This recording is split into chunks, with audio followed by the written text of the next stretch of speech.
अस्सलाम वालेकुम नाज़रीन, मेहरान टीवी सां गॾु मां आहियां सरदार अली लाखो ऐं सां गॾु साथ ॾींदो न्यूज़ एंकर मुबशर सोलंगी। सभ खां पहिरियां हिकु नज़र हेडलाइंस ते। अमेरिका जो वेनेज़ुएला मथां हमिलो दिफ़ाई हेडक्वार्टर खे निशानो बणायो। गादी वारे शहर काराकस, मिरांडा ऐं ॿियनि रियासतुनि में 7 ज़ोरदार धमाका। हमले बाद हुकूमत पारां मुल्क में एमरजेंसी लागू। अमरीकी अगराई रद्द। डोनाल्ड ट्रंप वेनेज़ुएला मथां अमरीकी हमलनि जी तस्दीक करे छॾी। वेनेज़ुएला जे सदर ऐं उन जे घरवारीअ खे पकड़े मुल्क खां ॿाहिरि मुंतक़िल करण जी बि दावा। ट्रंप चयो आहे त अमरीका वेनेज़ुएला ऐं उन जे लीडरशिप मथां वॾे पैमाने ते हमिलो कयो आहे। वेनेज़ुएला जी हुकूमत चयो आहे त हमलनि जो मक़सदु वेनेज़ुएला जे तेल ऐं मादनियात ते कब्ज़ो करणु आहे। अमरीका असांजा वसीला हासिल करण में कामयाब न थींदो। रूस, ईरान, कोलंबिया ऐं क्यूबा तरफ़ां वेनेज़ुएला ते अमरीकी हमले जी मज़म्मत। रूस पारां वेनेज़ुएला क़यादत जे मुल्की मुफ़ादनि ऐं ख़ुदमुख़्तियारीअ जे दिफ़ा वारी पॉलिसीअ जी हिमायत जारी रखण जो अज़म। वेनेज़ुएला ते अमरीकी हमलनि ते ॻणतीअ जो इज़हार। रूसी परॾेही वज़ारत चयो आहे त लातिनी अमरीका खे ज़ोन ऑफ पीस रहणु घुरिजे। ज़रूरी आहे त वधीक छिकताण खे रोकियो वञे। ईरान अमरीकी हमलनि खे वेनेज़ुएला जे क़ौमी ख़ुदमुख़्तियारी ऐं इलाक़ाई सालमियत जे ख़िलाफ़ वर्ज़ी करार ॾेई छॾियो। सलामती काउंसिल खां फ़ौरी तौरु कार्रवाई जो मुतालबो। पाकिस्तान जी हवाई फ़ौज पारां मक़ामी तौर ते तयारु कयल तैमूर वेपन सिस्टम जो कामयाबु तजुर्बो। जदीद मीज़ाइल 600 किलोमीटर ताईं ज़मीनी ऐं सामूंडी हदफ़ खे निशानो बणाइण जी सलाहियत रखे थो। ISPER जो चवणु आहे त तैमूर मीज़ाइल दुश्मन जे एयर ऐं मीज़ाइल सिस्टम खे चकमो ॾियण में असराइतो आहे। तैमूर मीज़ाइल जी कामयाबीअ सां हवाई फ़ौज जी सलाहियतुनि में इज़ाफ़ो थियो आहे।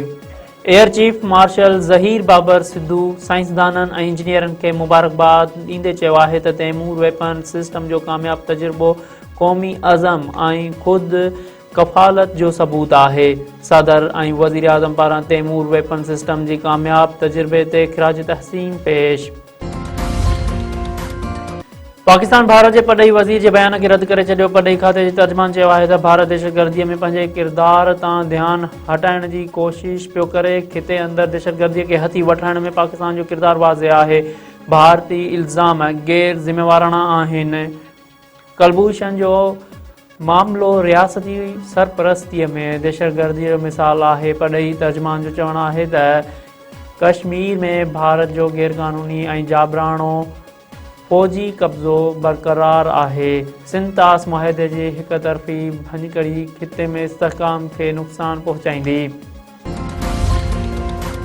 इस्लामाबाद जी अदालत वज़ीर आला KPK जा ज़मानत न थियण जोगा गिरफ़्तारी वारंट जारी करे छॾिया।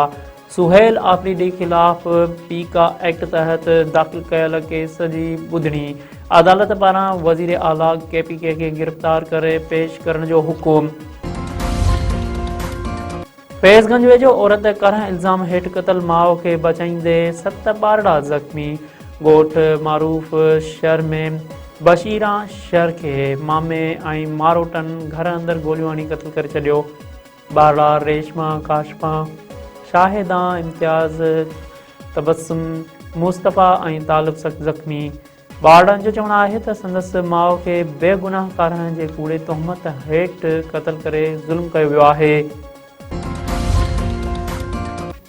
सिंध जे मुख़्तलिफ़ इलाइक़नि में धारदार रोड हादसनि सबबि 3 ॼणा फ़ौत, 20 खां वधीक ज़ख़्मी। नूरियाबाद वेझो M9 मोटरवे ते पंजाब खां कराची वेंदड़ कोच ऐं ट्रालर में आम्हूं साम्हूं टक्कर, 2 ॼणा फ़ौत थी विया। फ़ौतनि मां हिकु मुसाफ़िर जी रहीमयार ख़ान वासी मोहम्मद आसिफ तौरु सुञाणप। ज़ख़्मी थियल 10 ॼणा नाज़ुक हालत में इस्पताल मुंतक़िल। मेहड़ भरिसां इंडस हाईवे ते रोड पार कंदड़ नारी कार जो टक्कर लॻण सबबि फ़ौत थी वई। 17 वरियनि जी आयशा खोसो, धीउ एजाज़ खोसो जो लाश घर पहुचण ते कोहराम। पनवाक लॻ क़ौमी शाहराह ते मोटरसाइकिल स्लिप थियण सबबि सखर वासी नौजवान रफ़ीक अहमद ऐं नवाब अहमद सूमरोज़ ज़ख़्मी थी पिया। काज़ी अहमद में नेशनल हाईवे ते धारदार हादसनि सबबि 19 खां वधीक माण्हू ज़ख़्मी। ज़ख़्मियुनि मां 4 ॼणा नाज़ुक हालत में नवाबशाह मुंतक़िल। मांझंदि वेझो कलोई जे खाण अंदरि भिक किरण जे नतीजे में पोहरियत दॿिजी पोती पोहरियत जे 45 वरियनि जे मोमिन पठान तौरु सुञाणप इस्पताल में ज़रूरी कार्रवाई बाद मड़ अबाणे ॻोठ नियो वियो।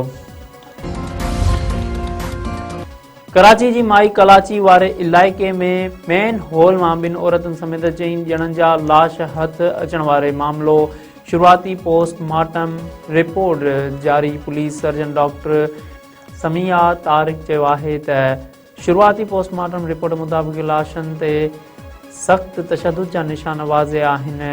ख़र्चो आहे त मक़तूलनि जा गला कटे खेनि क़तल कयो वियो। पुलिस मुताबिक़ लाश ॼाणे वाणे नाले में उछलाया विया जीअं शाहिदियूं ऐं सुञाणप लिकाए सघिजे। इलाइक़े मां शाहिदियूं गॾु करे जांच जो आगाज़ कयो वियो आहे। घरवज़ीर ज़ियाउल हसन लंजार नोटिस वठंदे SSP क्यामाड़ी खां रिपोर्ट तलब करे वरिती। अणधुरी जांच जी हिदायत।